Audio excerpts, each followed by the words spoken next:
Hey guys, it's Edwin here, and today I will be explaining to you why it's so difficult to focus and concentrate as a daydreamer. Actually, one question I saw commonly asked in Facebook groups and Reddit is like someone finding it difficult to really focus on their homework or to focus on their studies, especially when they are studying for exams. The point that they end up failing the exams, the point that they end up like deferring their degree or their PhD because they can't really focus. So actually, the main reason why you find it really challenging to focus as a daydreamer is because daydreaming is tempting.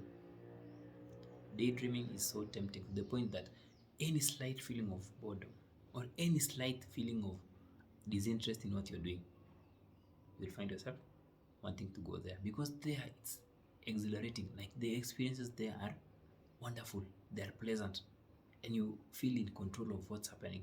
But when you look at your academics, you're like, what's this?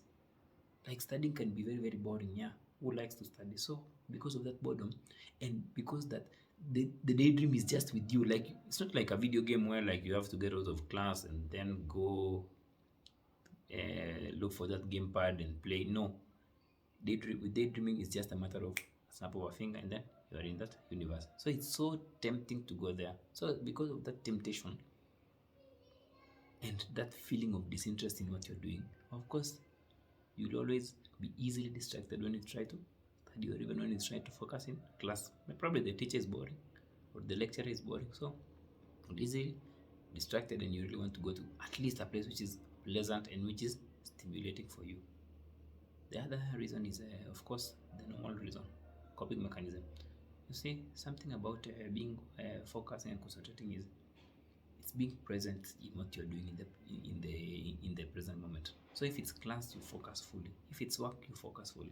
But when you focus fully, it can lead to some feelings of anxiety and stress, especially if you've not really dealt with your unhealed wounds and all those things you bury in your basement.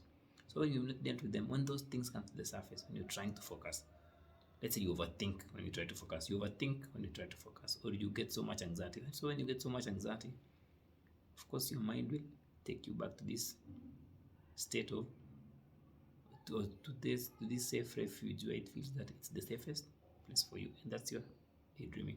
So you try to focus and concentrate, but because also schoolwork and homework can be so stressing and so depressing because it's a lot of work. You have to plan, you have to do this, do that. It's daunting task. So because of that, and because the mind feels that you can't really handle these things, it will take you to this imaginary world as a coping mechanism, as a way to protect you from the stressful chores or from the stressful schoolwork.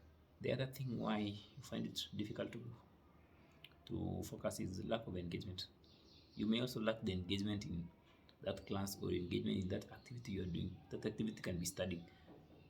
You really feel that it's not really interesting. Like it's not as stimulating as your imaginary one. So because you lack this engagement, what happens? Breeds boredom. And when there's boredom, of course, what happens? It compels you to go to this place where at least there is a bit of stimulation for the mind and you feel stimulated. So you may find it really hard to study and focus as a daydreamer, but it doesn't mean that you cannot do it. You just have to put in extra effort. And I made a video in the past on how to study and focus as a daydreamer. Go and check that out.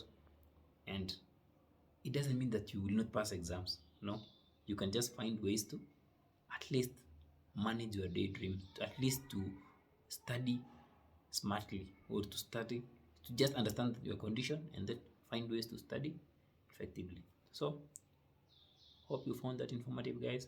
If you have any questions, of course, feel free to send me a message on Facebook and I'll answer. Until next time, have a nice day.